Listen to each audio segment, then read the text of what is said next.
आज का हमारा टॉपिक है आर्टिकल। आज हम आर्टिकल जानेंगे। आर्टिकल के टू टाइप्स, स्पेसिफिक और नॉन स्पेसिफिक। स्पेसिफिक होता है जो कोई पर्टिकुलर चीज हो और जिसके बारे में मतलब कि दोबारा जिक्र किया जा रहा है, उसके साथ दा लगेगा हमेशा। जैसे एग्जांपल समझते हैं हम। I invited the boy whom I meet yesterday. मैंने उस बॉय लड़के को आमंत्रित किया जिससे जिससे मैं कल मिला था। इससे जिसमें पर्टिकुलर की बात की जा रही है, जिसकी दोबारा जिक्र की जा रही है, उसके साथ दा लगेगा। Please return me the book which I lent you. Please मेरी बुक दे दो जो मैंने तुम्हें बुक दी थी। इसमें दोबारा जिक्र किया जा रहा है इसी के साथ, इसीलिए यहाँ दा लगेगा। अब नॉन स्पेसिफिक में चलते हैं। नॉन स्पेसिफिक में ए और एन होते हैं। ए का यूज पढ़ते हैं। A is used before singular countable noun which begins with consonant sound. A जो होता है सिंगुलर काउंटेबल नाउन के साथ, सिंगुलर काउंटेबल नाउन के पहले लगता है और ये कॉन्सोनेंट्स अगर साउंड आ रहा है तो उसके साथ ए लगेगा। जैसे एग्जांपल से समझते हैं। बॉय, ए बॉय, बॉय बार है इसमें, मतलब कि इसमें कॉन्सोनेंट साउंड आ रहा है इसीलिए यहाँ ए लग रहा है। यूरोपियन बॉय, ए यूरोपियन बॉय, इसमें कॉन्सोनेंट साउंड आ रहा है ई का, इसीलिए यहाँ ए लगेगा। और यहाँ यू यूनिवर्सिटी, कॉन्सोनेंट साउंड आ रहा है इसीलिए यहाँ ए लगेगा।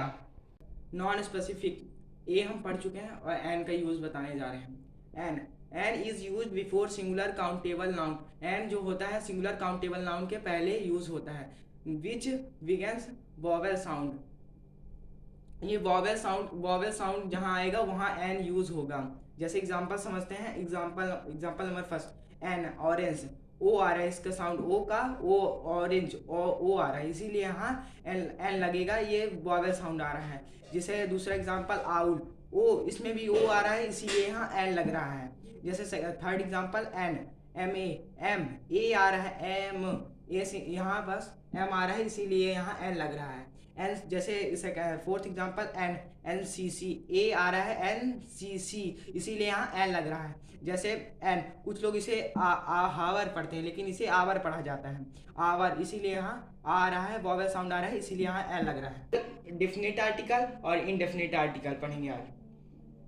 डेफिनेट आर्टिकल में दा आता है। दा की वीकर फॉर्म होती है दिस दैट। दिस का मतलब होता है यह, दैट का मतलब होता है वह। एग्जांपल समझते हैं। He is the boy who was standing there. वह एक बॉय जो तुम्हारे सामने खड़ा है। यहाँ दा का मतलब वह है। अब इनडेफिनिट आर्टिकल हम समझते हैं क्या होता है। Uses, give, take, have, make, what, such, how. ये जहाँ आए, ये जहाँ आएंगे वहाँ ए और एन का यूज होगा। Example, give a chance, give आ रहा है इसलिए यहाँ ए लग रहेगा। मेक अ नॉइस, यहाँ मेक आ रहा है इसलिए ए लग रहा है। और इसके यहाँ मतलब कि अभी हम आपको पढ़ाए थे ए के यूज के, अगर कॉन्सोनेंट साउंड आए तो ए लगेगा और वॉवेल साउंड आए तो एन लगेगा। आप साउंड से भी यहाँ लगा सकते हैं, लेकिन अगर गिव, टेक, हैव, मेक आएगा तो आप मतलब कि डायरेक्ट समझ जाइएगा कि ए और एन लगेगा, दा नहीं लगेगा। Let's have a fun, let's have a fun, have आ रहा है इसलिए यहाँ ए और एन का यूज होगा, इसीलिए यहाँ ए का यूज किया गया क्योंकि यहाँ कॉन्सोनेंट साउंड है। Take a rest, take a rest, rest R consonant sound आ रहा है इसलिए यहाँ ए यूज होगा। टेक, यहाँ टेक लिखा था कि टेक के साथ ए और एन यूज होगा इसीलिए यहाँ ए यूज हो रहा है। कॉन्सोनेंट साउंड है तो इसलिए यहाँ ए यूज होगा। अगर वॉट लिखा है तो वॉट आ प्लेस, प्लेस पहले बात तो कॉन्सोनेंट पी साउंड है और ए इसके पहले यूज होगा और वॉट के साथ भी ए और एन यूज होता है। सच, सच आ जोक, जो है ये कॉन्सोनेंट साउंड है यहाँ से इसीलिए यहाँ ए यूज हो रहा है और सच के साथ हमेशा ए और हैव अ ब्रेक। यहाँ जो ब्रेक का बी का साउंड ब्रेक में दिया गया है, ये बी का साउंड कॉन्सोनेंट आ रहा है इसीलिए यहाँ ए यूज हो रहा है। और हैव है तो हैव के साथ ए और एन यूज होता है हमेशा।